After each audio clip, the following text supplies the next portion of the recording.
जीवन हमें एक मौका देता है, इसलिए जब भी सही कॉलेज चुनने का समय आए तो सिर्फ मंगलायतन यूनिवर्सिटी आपके बेहतरीन भविष्य और सर्वांगीण विकास के लिए।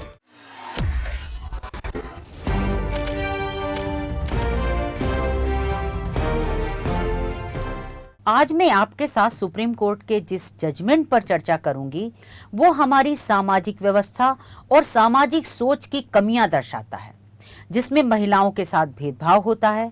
कई बार वे अपने को अलग थलग दरकिनार पाती हैं और बहुत बार लड़कियों पर शादी का दबाव डाला जाता है और जिसके रिएक्शन में कभी कभी अपराध जन्म लेता है। सुप्रीम कोर्ट ने अपने हाल में दिए एक फैसले में ऐसी सभी परिस्थितियों का जिक्र करते हुए कहा है कि सामाजिक बाधाओं के कारण अपराध करने वाली महिलाओं के लिए सुधारात्मक दृष्टिकोण अपनाया जाना चाहिए। दंड का उद्देश्य रिफॉर्म करना होना चाहिए, उस व्यक्ति में सुधार करना हो और उसका पुनर्वास कर वापस समाज की मुख्य धारा में लाना होना चाहिए।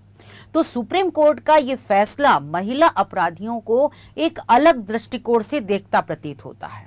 सुप्रीम कोर्ट ने समाज को आईना दिखाया है, बताया है कि महिलाओं के साथ भेदभाव और अनुचित दबाव भी कई बार महिलाओं में अपराधी बनने या कानून तोड़ने का कारण बनता है। तो आज मैं आपके साथ सुप्रीम कोर्ट के इसी फैसले पर चर्चा करूंगी। अब जान लेते हैं कि सुप्रीम कोर्ट ने यह फैसला किस मामले में दिया है और फैसले में क्या कहा है। सुप्रीम कोर्ट ने यह फैसला कर्नाटक के एक मामले में दिया है। केस का नाम कुमारी शुभा उर्फ शुभांकर बनाम कर्नाटक राज्य था। यह फैसला न्यायाधीश MM सुंदरेश और जस्टिस अरविंद कुमार की पीठ ने दिया है। सुप्रीम कोर्ट ने फैसले में कहा है कि सामाजिक परिस्थितियों के कारण, विशेषकर मर्जी के खिलाफ शादी के मामले में, आप देखिए इस चीज को ध्यान से सुनिए, कि सामाजिक परिस्थितियों के कारण और विशेषकर मर्जी के खिलाफ शादी के मामले में अपराध करने वाली महिलाओं के प्रति सुधारात्मक दृष्टिकोण अपनाना जरूरी है। कोर्ट ने इस बात पे जोर दिया है कि किस तरह लैंगिक भेदभाव यानी जेंडर डिस्क्रिमिनेशन और सामाजिक मानदंड एक महिला को अलग थलग कर सकते हैं, उसे अपनी स्वतंत्रता का प्रयोग करने से रोक सकते हैं और उसके परिणाम स्वरूप वो महिला कानून के खिलाफ जाकर काम करने को प्रेरित हो सकती है, यानी वो कानून का उल्लंघन करने और अपराध की ओर प्रेरित हो सकती है। ये बहुत बड़ी बात सुप्रीम कोर्ट ने कही है, जो ध्यान देने वाली है, जो समाज को आईना दिखाने वाली है, वो सुप्रीम कोर्ट ने कही है। जिस मामले में सुप्रीम कोर्ट ने यह फैसला दिया है उसमें अभियुक्तों ने कर्नाटक हाई कोर्ट के फैसले को चुनौती दी थी, उसके खिलाफ अपील दाखिल की थी और हाई कोर्ट ने सभी अभियुक्तों को, यानी उस महिला और 3 और को मिला करके सभी को हत्या के जुर्म में और हत्या की साजिश रचने के जुर्म में उम्र कैद की सजा सुनाए जाने को सही ठहराया था। यानी निचली अदालत ने सजा सुनाई थी जिस पे हाई कोर्ट ने अपनी मोहर लगा दी थी और तब यह मामला सुप्रीम कोर्ट में अपील में गया था, जिस पर सुप्रीम कोर्ट ने यह फैसला सुनाया है। अब थोड़ा जान लेते हैं कि मामला क्या था। इस मामले में एक पढ़ी लिखी युवा लड़की थी जो अभी पढ़ ही रही थी और उसने अपने मंगेतर की हत्या करने का उसके ऊपर आरोप लगा कि उसने साजिश रची और मंगेतर की हत्या की। और अभियोजन पक्ष के मुताबिक लड़की ने अपने करीबी मित्र को और 2 अन्य के साथ मिलकर मंगेतर की हत्या की थी। इस मामला जो था वो ये था इसमें, और सभी को हत्या के जुर्म में सजा सुनाई गई थी, उम्र कैद की सजा हुई है। तो ये तो केस था मोटा मोटा, हमने जो आपको शॉर्ट में बताया। तो सुप्रीम कोर्ट ने फैसले में ये नोट किया है कि मंगेतर की हत्या की साजिश रचने के पीछे उद्देश्य था कि लड़की के माता पिता ने उसे उसकी इच्छा के खिलाफ शादी करने के लिए मजबूर कर रहे थे। यानी लड़की ने यह बात अपने करीबी दोस्त को भी बताई कि उसके माता पिता उसे उसकी इच्छा के खिलाफ शादी करने के लिए मजबूर कर रहे हैं। नजदीकी दोस्त, आप समझ सकते हैं, लड़की जिसको पसंद करती होगी। और उसके बाद साजिश रची गई और बड़े नियोजित तरीके से मंगेतर पर हमला हुआ और बाद में उसकी मौत हो गई। ये पूरा मामला था। तो इस फैसले में सुप्रीम कोर्ट ने ये बताया है कि कैसे विवाह के लिए सामाजिक दबाव, बाहरी तत्व और असमानताएं महिलाओं को अपराध के लिए प्रेरित करती हैं। कोर्ट ने फैसले में विभिन्न सामाजिक परिस्थितियों और परिस्थिति जन्य कारकों का विश्लेषण किया है जो महिलाओं के विद्रोही यानी बगावती आचरण को आकार देने में योगदान दे सकते हैं। सुप्रीम कोर्ट ने इस बात पे जोर दिया है कि कैसे सामाजिक असमानताएं, लैंगिक भेदभाव और दबावपूर्ण परिस्थितियां अक्सर महिलाओं को अपनी पसंद और स्वतंत्रता के अधिकार का प्रयोग करने से रोकती हैं। कोर्ट ने इसे उदाहरण देकर के भी समझाया है। कोर्ट ने कहा है कि जैसे एक युवती अपनी महत्वाकांक्षाओं को पूरा करने और उसे विस्तार देने की इच्छा रखती है, वो अपनी आजादी की भी लालसा रखती है, ऐसे में उसकी जबरन शादी उसे उसकी प्रोफेशनल महत्वाकांक्षाओं से अलग करती है और उसकी आगे की शिक्षा को भी सीमित कर देती है।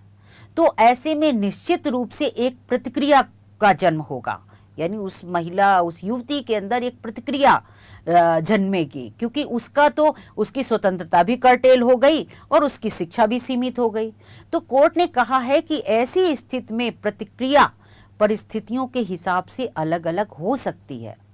उदाहरण के लिए एक मध्यम वर्गीय परिवार की लड़की की प्रतिक्रिया एक अति गरीब या एक अमीर परिवार की लड़की की तुलना में भिन्न हो सकती है, और इस वर्गीकरण के बीच एक महिला द्वारा लिया गया निर्णय उसके जीवन में विशेष परिस्थितियों के प्रभाव के आधार पर भी अलग अलग हो सकता है, यानी भिन्न हो सकता है। तो फैसले में यह भी बताया गया है कि कैसी ऐसी परिस्थितियां उत्पन्न होती हैं। सुप्रीम कोर्ट ने यह फैसला बहुत विस्तार से दिया। मैं आपको बताऊं, ये 134 पेज का फैसला है जो जस्टिस सुंदरेश ने लिखा है, और बहुत ही बारीकी से विश्लेषण किया गया परिस्थितियों का। तो सुप्रीम कोर्ट ने यह भी बताया उसमें कि कैसे ऐसी परिस्थितियां उत्पन्न होती हैं जहां शादी करने की मजबूरी में फंसी लड़की के लिए उम्मीद के सभी दरवाजे बंद हो जाते हैं, जिसके कारण या तो वो चुपचाप कष्ट सहती है या अत्यंत विद्रोही कदम उठाती है, और उसे ऐसी स्थिति में डाला जा सकता है जहां उसे जो सुप्रीम कोर्ट ने बताए हैं कि कुछ विकल्प जो हैं सर्टेन, उनको चुनना होगा। ऐसी स्थिति में वो आ जाती है। तो वो विकल्प कैसी कैसी परिस्थितियां बनती हैं? ऐसी परिस्थितियां डेवलप होती हैं जैसे परिवार को अपनी बात मनवाने में वो लड़की अगर असफल हो जाती है, उसकी कोशिश नाकाम रहती है परिवार को राजी करने में, तो वो लड़की बिना किसी को सूचना दिए अपने माता पिता का घर छोड़ सकती है, हिंसक हो सकती है या आत्महत्या कर सकती है।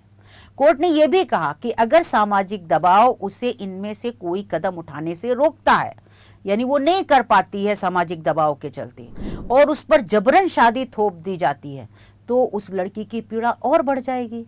उस पर थोपा गया एक अनुचित विवाह मानसिक और शारीरिक रूप से अलगाव का सबसे बुरा रूप है, ये सुप्रीम कोर्ट ने कहा है, जिसका अनुभव वो लड़की कर सकती है उस परिस्थिति में।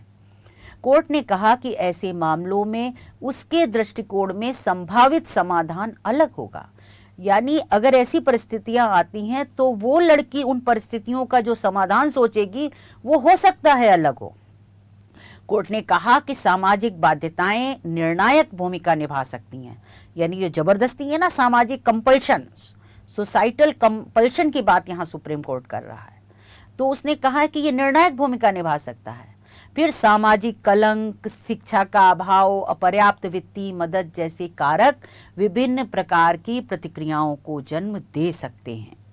ये कारक न केवल उनके विकल्पों को सीमित करते हैं बल्कि उनकी स्वतंत्रता की धारणा को भी विकृत कर देते हैं, जिसमें प्रतिरोध असंभव और अनैतिक लगने लगता है।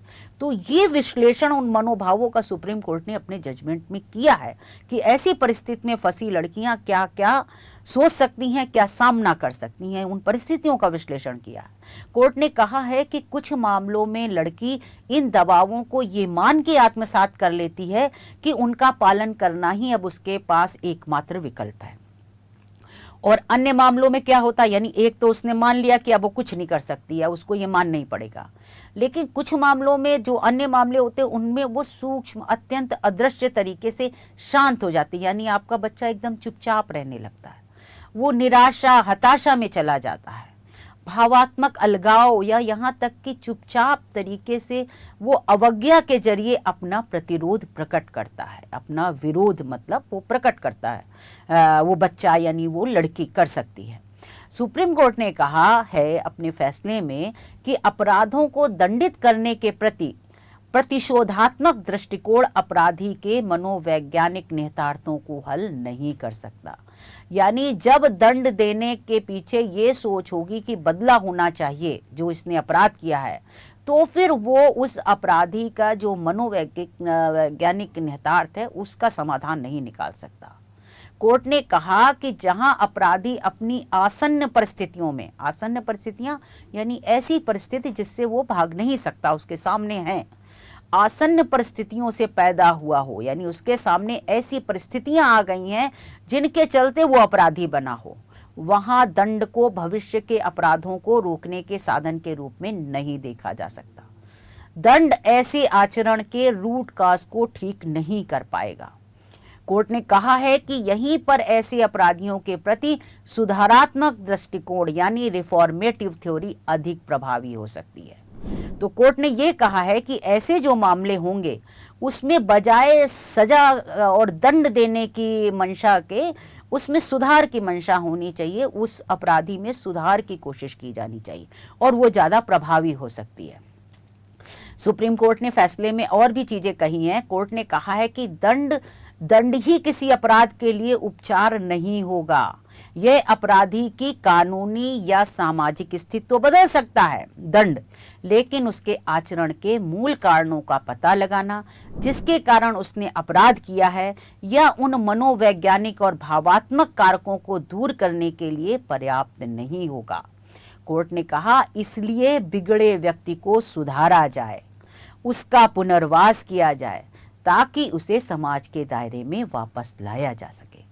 सुप्रीम कोर्ट ने यह भी कहा है फैसले में कि ये सुधारात्मक पहलू तब और महत्वपूर्ण हो जाते हैं जब अपराधी उन कारणों के लिए पूरी तरह जिम्मेदार ना हो जिनके कारण अपराध हुआ। यानी ऐसी परिस्थितियां बन गई थी कि वो अपराध हुआ, घटित हुआ, और उसके लिए वो व्यक्ति जब पूरी तरह से जिम्मेदार ना हो तो फिर ये सुधारात्मक पहलू की जो बात की जा रही है वो ज्यादा प्रभावी ढंग से काम करेंगे, ये सुप्रीम कोर्ट ने कहा है। जब अपराधी अपने आसपास या अपने प्रति सामाजिक अन्याय के कारण उत्पन्न होता है, पैदा होता है, तो उसे एक ऐसे पीड़ित के रूप में देखना जरूरी है जिसे दयापूर्वक सुधार, सामाजिक समर्थन के जरिए रिफॉर्म की आवश्यकता होती है। यानी यहाँ देखिए आप कोर्ट क्या कह रहा है कि जब ऐसी परिस्थिति में कोई अपराध करता है तो उसे आप पीड़ित भी मान सकते हैं और पीड़ित मान करके उसमें रिफॉर्म करिए। सुप्रीम कोर्ट ने समाज को आईना दिखाते हुए फैसले में कहा है कि समाज अपनी सिस्टमेटिक विफलताओं, असमानताओं और उपेक्षा के जरिए अक्सर आपराधिक व्यवहार को आकार देने में भूमिका निभाता है। ये बहुत महत्वपूर्ण बात है। यहाँ पे समाज को आईना दिखाया गया कि समाज इसके लिए कैसे जिम्मेदार है, उसमें सिस्टमेटिक फेलियर है, वो असमानता, वहां पर असमानता है, वहां पर उपेक्षा है, भेदभाव है, जिसके कारण ये अपराध जन्म होता है और अक्सर वो आपराधिक व्यवहार को आकार देने में उसकी भूमिका होती है समाज की। और इस तरह के व्यवहार के निर्माण के लिए समाज जिम्मेदार होता है। फिर चाहे वो गरीबी, शिक्षा की कमी, भेदभाव, कोई भी हो सकती है चीजें, माध्यम, लेकिन ये सब चीजें समाज की जिम्मेदारी है। कोर्ट ने कहा कि उस स्थिति में अपराधी एक पीड़ित बन जाता है जिसके लिए एक दयापूर्ण सुधार, संरचनात्मक समर्थन और वास्तविक परिवर्तन के अवसरों और सुधार के उपायों की आवश्यकता होती है। ऐसे व्यक्ति को सामाजिक दायरे में वापस लाने के प्रयास सभी को मिलकर करने चाहिए, सबकी साझा जिम्मेदारी निभानी होगी, जिससे अंततः अलगाव और दंड के चक्र को जारी रखने के बजाय समुदाय के बंधनों का पुनर्निर्माण हो, यानी एक अच्छा समाज डेवलप हो, समाज की सोच बदले, तब इस तरह के अपराध भी रुकेंगे। ये एक निहितार्थ बताया है सुप्रीम कोर्ट ने अपने फैसले में। तो मौजूदा मामले में सुप्रीम कोर्ट ने इसी अवधारणा को लागू करते हुए अपीलकर्ताओं को, 4 थी वो महिला और 3 और, उनको जो है वो राज्यपाल के समक्ष क्षमादान मांगने का अवसर दिया है, यानी वो मर्सी पिटीशन दाखिल करें राज्यपाल के समक्ष, ये सुप्रीम कोर्ट ने कहा है। और उनको 8 हफ्ते का समय दिया है इसके लिए कि वो इसको दाखिल करें मर्सी पिटीशन, और राज्यपाल से अनुरोध किया है कि वो उनकी मर्सी पिटीशन पे विचार करे। क्योंकि सुप्रीम कोर्ट ने कहा है, देखा है इस मामले में कि जो युवती है, जो लड़की है, उसकी अपनी इच्छा के विरुद्ध शादी करने के लिए उसे मजबूर किए जाने से वो हताशा में थी, जिसके कारण ये अपराध हुआ। हालांकि सुप्रीम कोर्ट ने ये माना कि उसका अपराध कोई माफी करने लायक नहीं है, माफ करने लायक नहीं है, क्योंकि एक निर्दोष व्यक्ति की जान गई है इसमें। लेकिन इस घटना को, इस अपराध को 22 साल बीत चुके हैं। 2003 की घटना है, ये अपराध हुआ था। तो उसने जो युवती थी, कोर्ट ने माना है कि जो युवती थी, जो वयस्क होने के बावजूद अपना निर्णय लेने में असमर्थ थी, उसको मजबूर किया गया शादी के लिए। तो सुप्रीम कोर्ट ने कहा है कि उसने अपनी समस्या का जो समाधान निकालने के लिए रास्ता चुना, वो गलत रास्ता चुन लिया। ऐसे में कोर्ट ने दोषियों को क्षमादान के लिए मर्सी पिटीशन दाखिल करने का राज्यपाल के समक्ष मौका दिया है और कहा है कि 8 सप्ताह के भीतर ये मर्सी पिटीशन फाइल की जा सकती है, और राज्यपाल से अनुरोध किया है कि वो उस पर विचार करेंगे। उन्होंने उम्मीद जताई है कि राज्यपाल इस पर विचार करेंगे। और यही नहीं, कोर्ट ने अपने फैसले में जो राज्यपाल को और राष्ट्रपति को क्षमादान का अधिकार मिला है, संवैधानिक अधिकार, उसकी भी बड़ी विस्तृत चर्चा की है इस जजमेंट में। ये जजमेंट बहुत महत्वपूर्ण है। तो इस जजमेंट में जो सुप्रीम कोर्ट ने जो बातें बताई हैं और समाज को जो चेताया है, दिखाया है, वो समाज को स्वयं उस पर पहले ही विचार करना चाहिए था। सुप्रीम कोर्ट ने जो बातें बताई हैं तो वो तो हमको, आपको, सभी को पहले से मालूम थी, लेकिन आज सुप्रीम कोर्ट ने भी कह दी हैं। तो ये अब जो समाज है कि उसकी उपेक्षा और दबाव जो है वो किसी को अपराध की तरफ ना ढकेले, ये अब समाज की जिम्मेदारी है, हमारी, आपकी, सबकी जिम्मेदारी है कि हम ऐसा कोई दबाव, ऐसा कोई परिस्थितियां उत्पन्न नहीं की जानी चाहिए ताकि एक सही व्यक्ति अपराध की तरफ प्रेरित हो और अपराध की तरफ जाए। ये इस जजमेंट जो इतना बड़ा सुप्रीम कोर्ट ने दिया है, उसका निहितार्थ यही है, उसका सार यही है। तो अब देखते हैं कि इसका समाज पर कितना असर होता है और कितना ध्यान दिया जाता है इस पर। लेकिन ये फैसला बहुत महत्वपूर्ण था, इसलिए मैंने आज इस पर आपके साथ चर्चा की। तो आज बस इतना ही। फिर कोई महत्वपूर्ण फैसला आएगा तो मैं उससे आपको जरूर अवगत कराऊंगी। आप इस कार्यक्रम में मेरे साथ जुड़े रहे, इसके लिए धन्यवाद।